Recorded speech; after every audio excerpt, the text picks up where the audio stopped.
Good morning, Rabbi Majeski.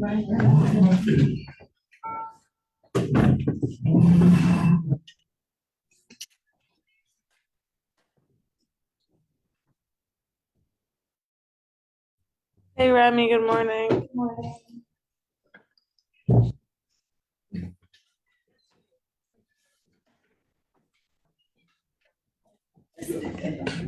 You might not mention, I don't know. Oh boy.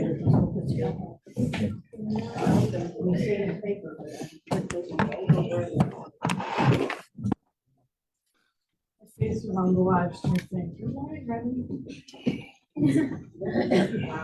Thank you.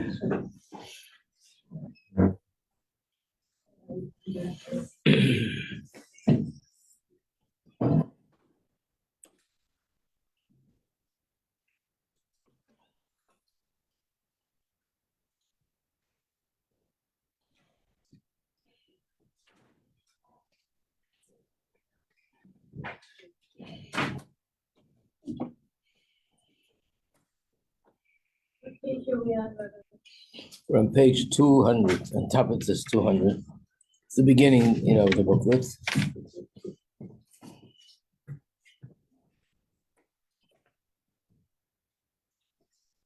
Good job to everybody. It's Chodesh, kislev.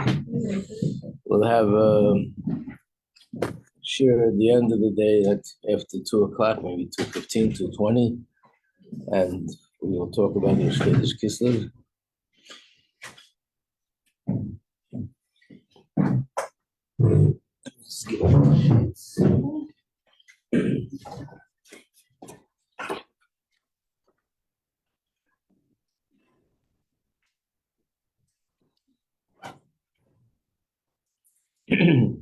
So we'll start with saying kapitel for the Yidden Eretz Yisrael, which need Hashem's protection and bracha. The Hibsha should perform and show us the most amazing miracles, unprecedented miracles for the Netzachim of Yidden and the downfall of all our enemies that shouldn't be able to harm us. Tipul Aleim and Masav Fachad Eben Yidmo. Lam Natseach Mizmor David. Yancha Adonai b'yem tzara. Yisagev Hashem Elohei Yaakov. Yishlach Ezecha mekodesh u'mitzim yisadeka. Yizker kol menchosecha v'oiloscha yidashna sela. Yitin lecha chil vavecha v'chalatzoscha yimalei. V'ranna v'shuasecha v'shem Eloheinu nidgeu. Yimalei Adonai kol mishalesecha. Ata yodaiti ki Yeshia Adonai Mashiach. Yanehu mishmei kodshei. B'gvuros yesha yimine. Eile b'rechev v'eile b'susim. V'nachnu b'shem Adonai Eloheinu nazgeh. Heima korov nafolu. V'nachnu kamnu v'nesedu. Adonai Yeshia. Hamelech yaneinu v'yem korenu.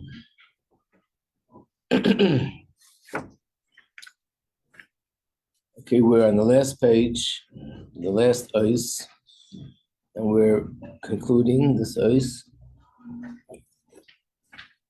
The last ois, he concludes that this is the difference between Mateva Alecha Yaakov and Mishkanesecha Yisrael. That Yaakov, we know that this is the difference between Avram Avinu's 2 names, Sarah had 2 names, and Yaakov had 2 names. But the difference is, once Avram Avinu's name was changed, we don't use the previous name anymore. We don't call Avram Avram, only Abraham. Sarah is no longer Sarai, but Sarah. But in the case of Yaakov, even though he was given the name Yisrael, we use both names. And that indicates that they're both relevant and both applicable. And one name expresses how Yidden are in a certain Avodah, and the other name is Yidden in a different Avodah. And the difference is that the word Yisrael actually has in it the letters Reish, Aleph, Shin, which means head. Yaakov has in the letters Ayin, Kuf, Beis, which means the hill. So the difference is when Yidden are in a mode of Avodah that they're occupied with heavenly things and things that are on a higher level, like learning and davening, they're called Yisrael. When you're involved in things that are more worldly things and gashmizika things, the world of business, the world of parnasa, then we're called Yaakov. In fact, it also says that all Yidden are called Yaakov during the week, and we're called Yisrael on Shabbos for the same reason, because Shabbos is more of a spiritual day, and everybody's uplifted to a higher spiritual plane. So we're all defined as Yisrael. During the week, at this time where we do malacha, we're involved in more in worldly things, everybody in their way, but definitely more worldly than Shabbos. So during the week, we're called Yaakov. So in fact, it's not a Chabad custom, but nevertheless, it's a custom that's found in amongst many Jews. And the Alter Rebbe explains the custom, and that is that when Shabbos is over, we sing certain songs. And one of them, the chorus of the song is, Al Tira Abdi Yaakov, don't be afraid, my servant Yaakov.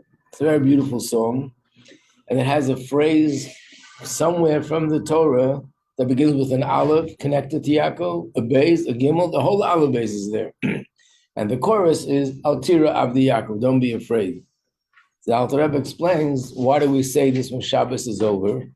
Because on Shabbos, there's nothing to be afraid of. We live in a beautiful world, in a world of spirituality. We don't have the challenges of the Olam Hazeh, and therefore we are Yisrael. When Shabbos is over, we're all going into the Yaakov mode. And here, there's what to be afraid of. There are things that are challenging our Torah, our mitzvahs, our emunah, our connection to Hashem. So, therefore, when Shabbos is over, we say, Al Tir Yaakov, don't be afraid, because Shabbos gives us the koyach to be able to live during the week the way we are on Shabbos. So you ever come across a mimer or a sikha that explains Yaakov and Yisrael differently, if you pay attention, you'll see it's not different. The concept is the same, that Yaakov is the lower things and Yisrael is higher. And therefore, in whatever context you're talking, the higher one will be Yisrael and the lower one will be Yaakov. So in this context, those who learn Torah are Yisrael, and those who are working are Yaakov. In a more general context, Shabbos is Yisrael for everybody, and Yaakov is, during the week, is Yaakov for everybody. And the same with any other thing you'll find, that's always going to be the difference.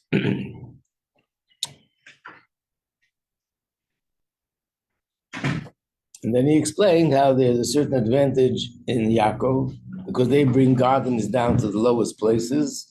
But on the other hand, the Torah study is something which is like a tent, meaning it's temporary, meaning it's not full, immersing in a full way.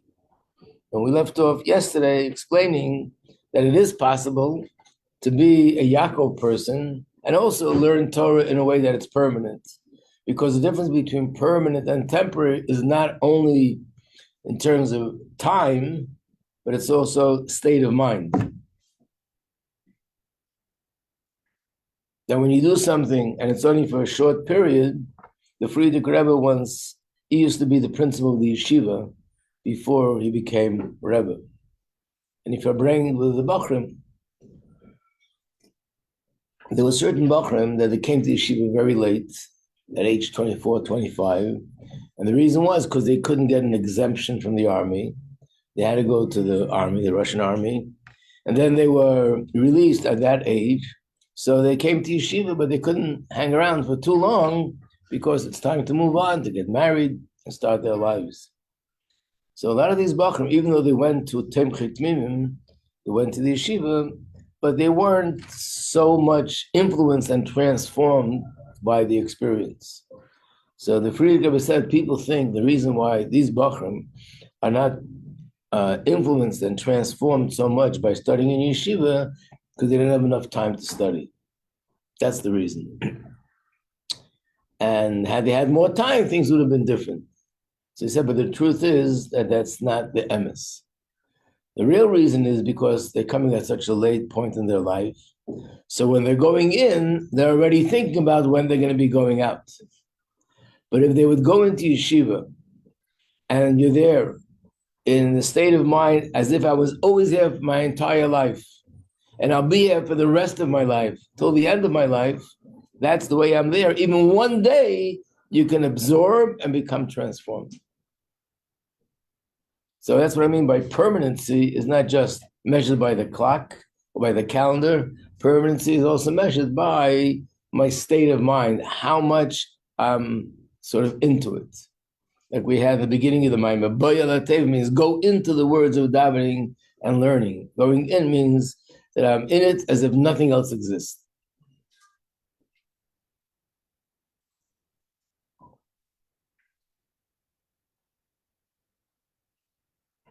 But technically, this is people who are occupied with Torah or people occupied with worldly things.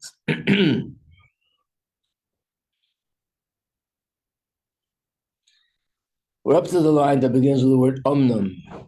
So this is the last page. On top it says 200. It's Ois Vav of the Maimer. The first word on the line is omnum. That's where we're starting with the word omnum. Omnum means however. Omnum, however, calls everything that was said before, Hubaveda the Seder Vadroga. This is in ordinary times. And in these ordinary times, you do your Aveda in a sort of an orderly fashion. This has this place, that has that place. You do this first, then you do that. Oz yesh cheluk madreges. Then you see the difference of levels that there are. Elyon v'tachtun. This one is higher, this one is lower. But there's another kind of Aveda. Kasher Aveda bizman hagolus, when you're in the time of Golus, Ba'abiru netzutzu de nisyenis of Mesiras Nefesh, and what we need to do is elevate the sparks in a Soyin, and what's required then is Mesiras Nefesh. In that context, Oli Yaakov, the tents of Yaakov, and Mishkan Yisrael are all the same. Which means it's a sort of Aveda, whether you are the head person or you're the hands and feet person, it doesn't really matter. Everybody now has to be ready for Mesiras Nefesh, to put their life on the line, to risk everything and anything to do what Hashem says, and to do with all the force, and not allow the forces that are trying to stop us. In order to do this, a person has to put himself aside. Every person has a desire to live, to be happy, to take care of themselves, to put my needs aside and say that I'm going full force ahead with Torah and mitzvahs and whatever, and I'm not going to be stopped, even though I might lose out because of it. That's bittul. That is how a person is able to arouse that pintaliyid, the essence of the neshama, which is the yechida, and he can stand up to the test. In other words, there was a time where the main aveda was so much with the head, and there was a time where the main aveda was with the heart. And now, with the nisyonis of Golus, the main aveda is to reach into the deepest depth of the neshama, because that's what we need. We need this unconditional strength to be able to overcome these tests. And Oz Tevu Elecha Yaakov Mishkan Yisrael. Then we can say that the tents of Yaakov and the dwelling place of Yisrael, it's all equal because everyone is in the same Aveda.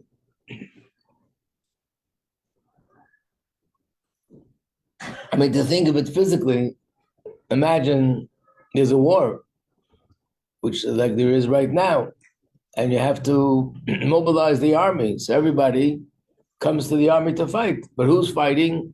Everybody. Those people who are businessmen, those people who are Torah studies. Right now, there's a different need. The need is there's a force that's trying to destroy us. We have to fight that force. So in a general way, that's the Aveda in the time of Golus, especially the end of Golus, with the inyan of Nisyonis. In a Bilam Chofes Lekalas Yisrael, we know that Bilam wanted to curse, and he had the power to do that. And Hashem performed a miracle. Vayapach Hashem elakecha lechos haklola levracha. Hashem turned it around, that those very words that came out of his mouth was supposed to be the opposite of bracha. Hashem turned the words around and it became words of bracha. And what is the bracha? She'yabotik nasi sabati midrashim v'ashras hashchina b'Yisrael. V'haina, this means that Anhaga im Yisrael hu l'maylim and hateva. That the way Hashem conducts himself with Yidden is above nature. V'zeu havaya nisi. And that's what it means when it says, Havaya Nisi, Hashem is my banner. Through elevating the sparks that is in a test, Havaya Huneis Shalonu. Havaya becomes our banner, which means not Elokim, but now we connect to and we identify with Shem Havaya. She is Galaha Emes, that the truth will be revealed. The truth that what? That nature and all its rules and regulations and all the things we see that happen because of the natural reasons, really it's all Hashem, but Hashem is doing it in such a way that it appears and we perceive it as if there's some sort of a order called nature, and that's why things happen.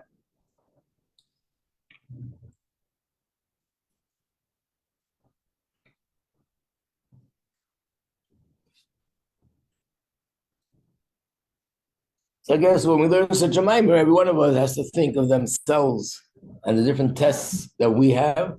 Everyone has different kinds of tests. And the reason for that is because everyone's neshama comes down to this world for a different purpose. There are no doubles. Hashem doesn't have doubles. Like two people end up doing exactly the same thing. Every single person is another piece in the puzzle. And like it says, by Matan Torah, if there would have been one person less than 600,000, the Torah wouldn't be given. Because every single Yid, it's like a Sefer Torah. If one letter is puzzle, the whole Torah scroll is puzzle. Even if the letter is all the way at the end, you can't read in the beginning. And even if it's not that there's a letter missing, even if there's a little sort of a blemish in a letter, there's a little bit of ink missing somewhere, of course, in a way that according to halacha, it's a problem, then the whole Torah is puzzle. So basically, that means that it's all one, and the same thing over here with us and our Aveda. So we do everything al pi teva, but we know that it's not teva, but it's really all Hashem.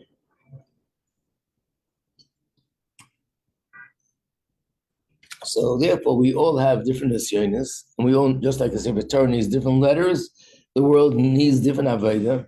So some people Hashem sends down to this world to do the Aveda of Tzedakah. Some people Hashem sends down to this world, they should teach Torah.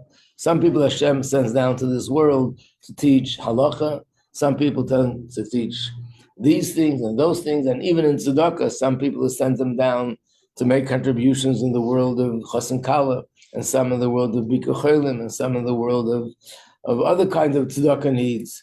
And then there are certain people that they contribute in Yiddishkeit through being scientists, through being doctors, everyone has their place. So therefore we all have different tests. But the approach to a test and the way to overcome a test is common, but is same by everybody else. The test is a different test, but the way to deal with it is the same. So now we'll go to the review. There's another piece that we're going to be learning here. The next piece is from a mimer of the Rabbi Rashab. But before we go there, I want to do a review of what we did here, and then we'll do that. So again, gave this out once, but that doesn't mean that you all have it. These sheets with the questions now. Okay, here's a bunch. You can give it out, whoever didn't get.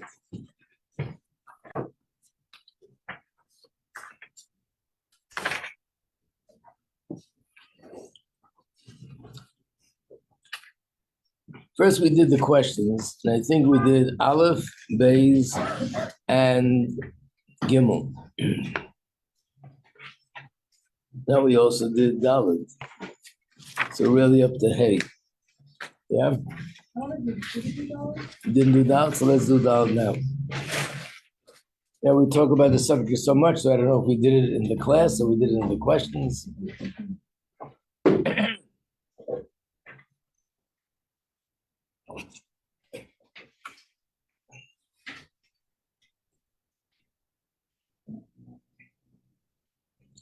Number one, what is the difference between the nitzutz, the spark of godliness that's in food, and the spark of godliness that's in the nisayon? What page are we on? It's page 22. On the bottom, it says 22. The Nisayon comes from Aya, right? So first of all, the nisayon that comes from a higher source, and the nitzutz in food comes from a lower source. There's also another difference. The Nisayon is opposing godliness directly, and food isn't. Right. So that explains why why we're saying that it's lower. So it's a second point. Then there's also a third point. The third point is the basis for the answer to the second question. Let's do the second question for a second, and then we'll see the third point. What is the difference in the way one is mavar the nitzutz in food, and the way one elevates the nitzutz in a nisayon? To elevate the nitzutz in food, you just bless on it, and that's like what elevating. And to do the בשביל להעלות את הניסיון, את הניצוץ של ניסיון, we need to to deal with the ניסיון, just like if you עומד בניסיון, so you elevate it. A little bit more clear, a little bit more sharp. To deal with the Nisayon, you need to just push it away. You don't give it substance. And the food. And food, yeah, like we once said, like you're supposed to elevate it, uplift it. So I'm engaging with it. I'm working with it. Right. Right. So the reason for that is because the nisayon to begin with has no substance, and therefore the way to deal with it is by not giving it substance, which means I'm actually blowing it up. I could either blow it up or I could deflate it, depending on how I deal with it. And so the answer, the third point maybe to question number one would be that the nitzutz in the sign doesn't really have any substance. Then the nitzutz in the sign is something which just causes me to perceive it as an opposition. And the nitzutz in food has substance, so therefore I can elevate it.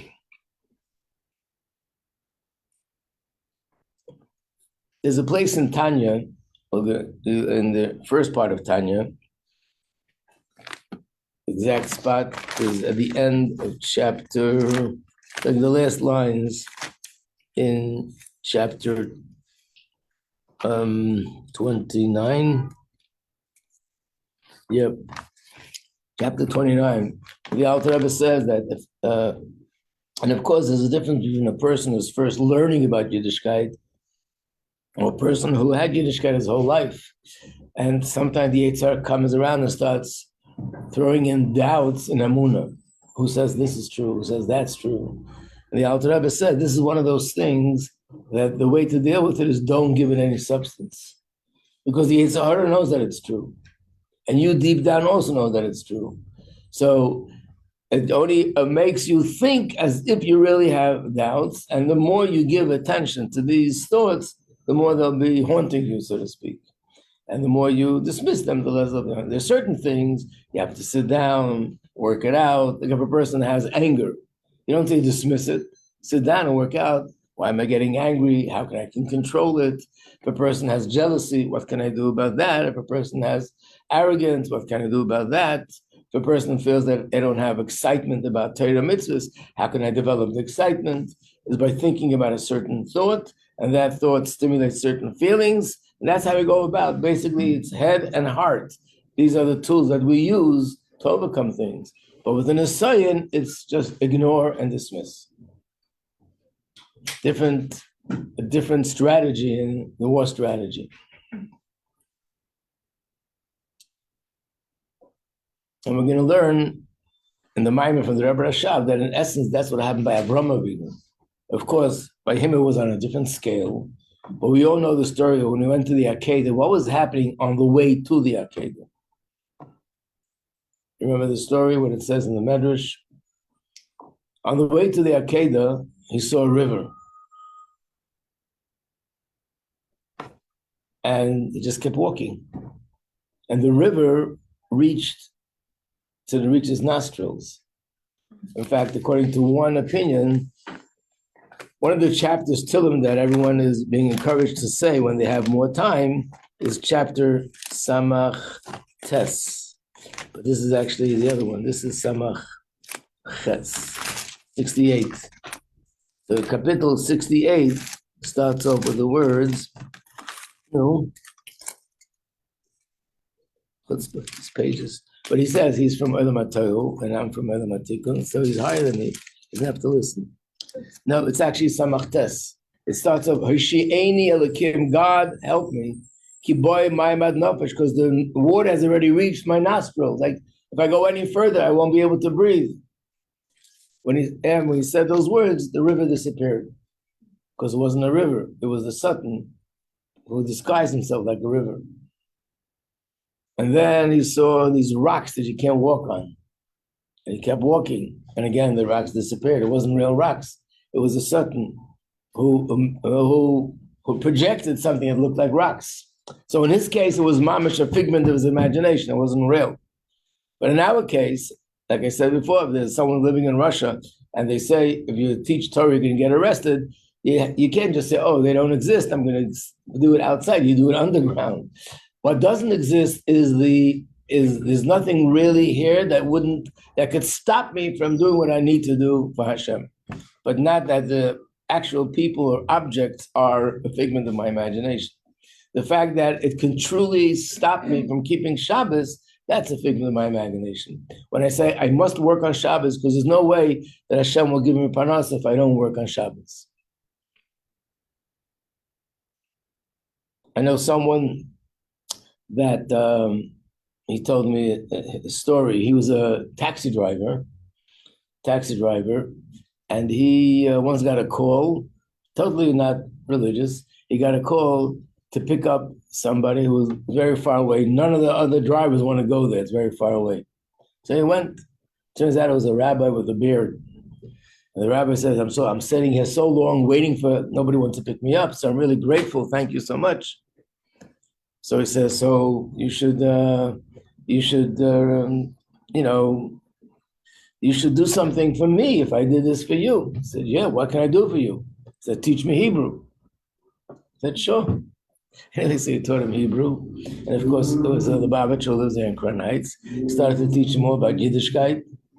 He would ask him to stop working on Shabbos. I can't, that's my best day, Shabbos. I make all my money, most of my money on Shabbos. Anyway, for 10 years, he was begging him to stop working on Shabbos. And finally, after 10 years, he decided to stop working on Shabbos and instead drive his cab on Sunday. And he was shocked to find that on Sunday he made $200 more than he used to make on Shabbos. And he said to himself, I could have done this 10 years ago, had I known. But that's the definition of a test, that it appears like it's an impossible thing, but it's really not. The end of the story, by the way, with this guy is that he, his wife, his two daughters all became from their children, grandchildren, just from that learning Hebrew. Yeah. Okay, so that's page. Now, one more thing. So what would be the main point of Ois Dalet? Again, it's very important to answer this question. Because once you answer the question, then you go through all the main points of each thing, just one liner, and you get a more clear picture of the flow of the mimer. So what would be the main point? Again, there are a lot of points, but the question is, what's the main point? And the sign is like covering up the MS, like it's like a illusion. Right. I mean, if you want to say it in a little bit more clear way, you would say the difference between how to overcome an asoyan, how to elevate the spark in other things that are not necessary. Okay, now we'll go to Ois Hey.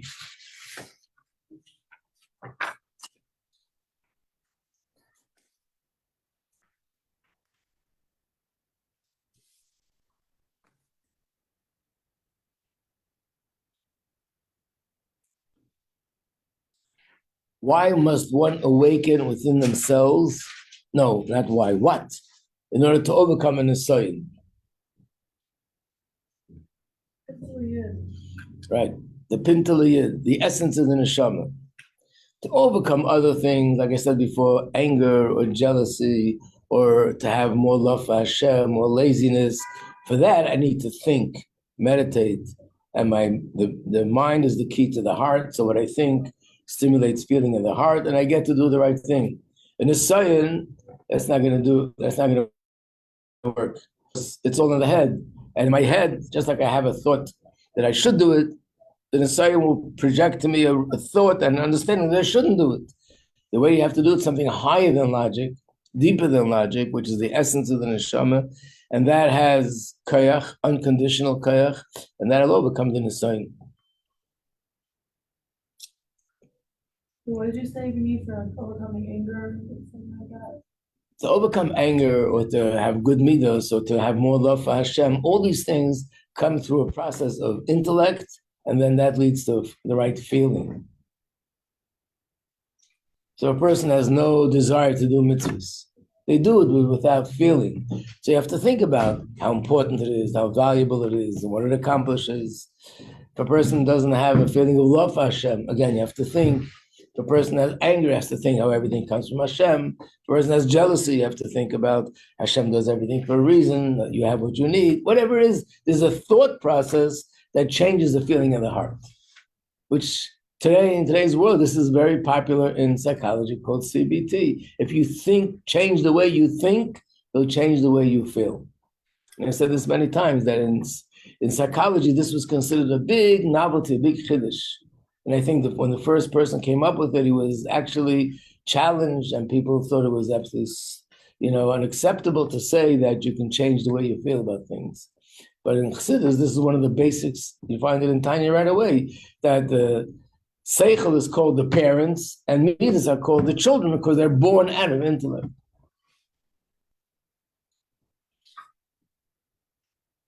I just thought to draw an interesting parallel, something interesting. It's a personal thing, but it's whatever, it fits into what it talks about over here. I think some of you know that I used to suffer from back pain, chronic back pain. And a few times it became so acute that I literally couldn't get out of bed, couldn't go anywhere. Then when I finally went to school, it took me like a half an hour, baby steps till I got there. On the way, walking with these baby steps, whoever passed me stopped. What's the problem? And everyone gave me advice. You need advice, how to handle advice. Everyone and this one did Chinese medicine, this one did this cortisone shots, and a whole list. And actually, I tried everything. The last bout that I had, I tried everything, and nothing worked. Nothing worked. I tried different kinds of Chinese medicine, different kinds of massage, and different kinds of, I can't tell you. And then someone came over to me and said, there's a guy called Dr. Sarno, and he has an approach which is amazing and really helped me. And I, just to make a long story short, because it took me a while to even want to listen, because it didn't make any sense to me. And basically, you don't need any medication. You don't need any physical therapy. You don't need any cortisone shots. Not only don't even dare do anything. All you need to do is to think and tell you what to think. And if you think the right thing, the pain will disappear.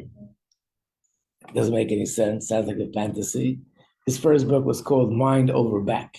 And when the person presented it to me, I looked at the cover, I'm telling you the truth, and I said, ridiculous.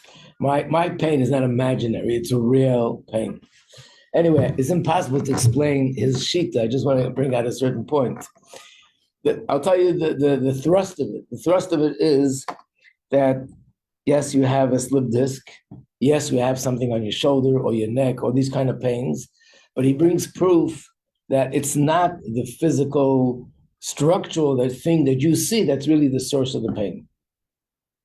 A long list of different things. But the most, I would think, the biggest is they took MRIs of athletes who are jumping and springing and doing somersaults and skiing, and they have slip discs. If this kind of sort of change in the structure should cause pain, how in the world are they surviving? And they don't even know they have a slip disc. And many other things.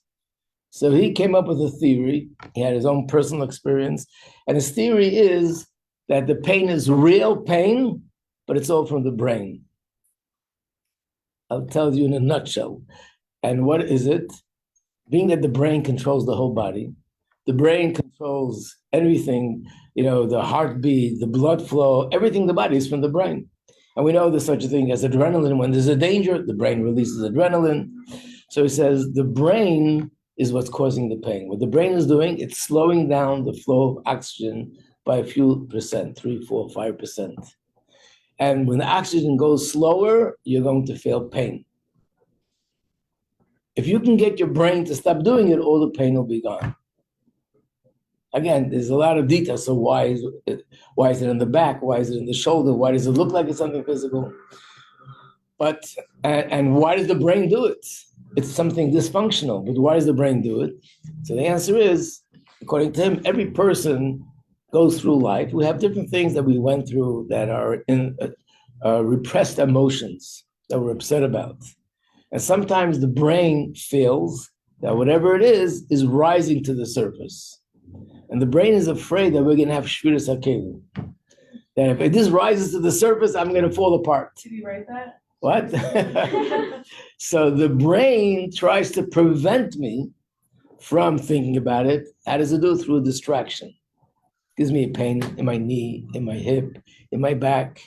And you think there's some sort of physical, structural problem, and you get busy with that, and that'll prevent you from thinking about the repressed emotion or cause a repressed rage inside, something like that. And basically, what you need to do is tell your brain, thank you very much. I don't need your help. You're not hiding anything from me. I know what's going on. I know what I went through. And I don't need your help to prevent me from stop doing it. Stop sending me pain. Stop slowing down. Like you command your brain to stop doing it. And if you do that long enough, it stops. Which means and there's no other way of explaining it. You didn't take any medicine. You didn't do any physical therapy. You didn't take any shots. You didn't take anything. Just these thoughts. And that stops the pain. So he brings out an interesting point. That I think he writes that there's hardly anything clinically that causes so much pain like back pain. It's like excruciating pain. At the same time, there's nothing there. There's nothing structural wrong.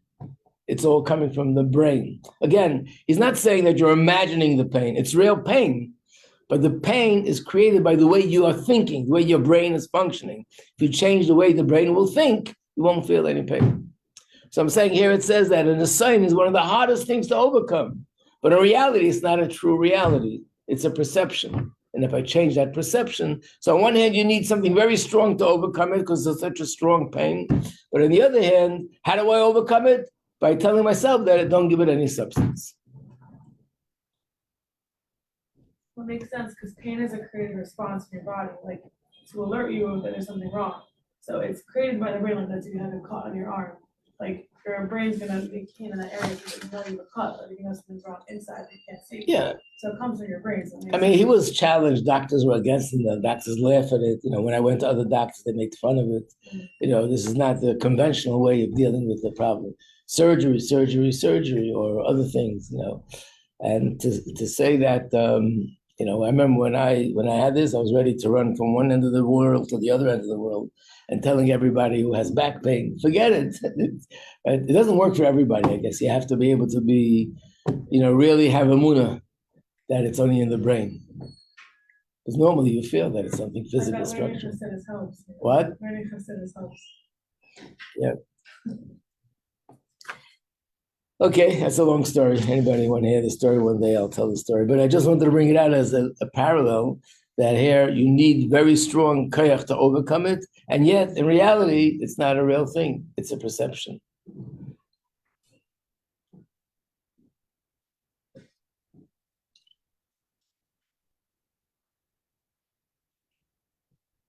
Okay. So in the case of an assignment, how does one handle the questions that come up? Questions that are challenging my emunah? So the answer is, don't give it substance. I don't have to find an answer and explain what Hashem does. And again, of course, this is a big difference between someone who is in it or someone who's exploring and wants to know about Yiddishkeit. You can't say, don't ask any questions. Of course, they have to ask questions. Otherwise, how are they going to get there? What is the main point of Ois Hey? I think the main point of Ois Hey, I would say, is that the way that when it comes to Nisayan, not to go into any dialogues, not to go into any thought process, and just to ignore and to be and to arouse the kayach of the essence of the neshama.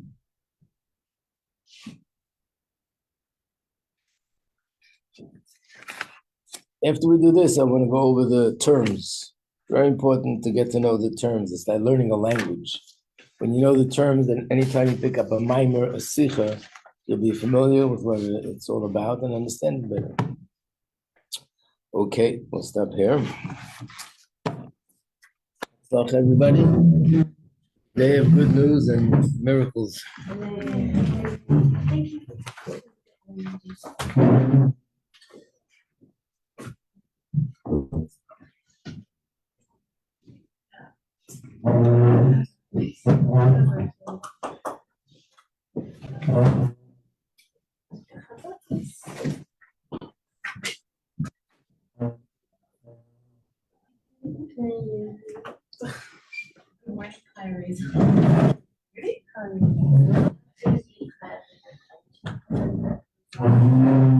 Morning, big Melanie. Oh, yeah. Yeah, it's so exciting.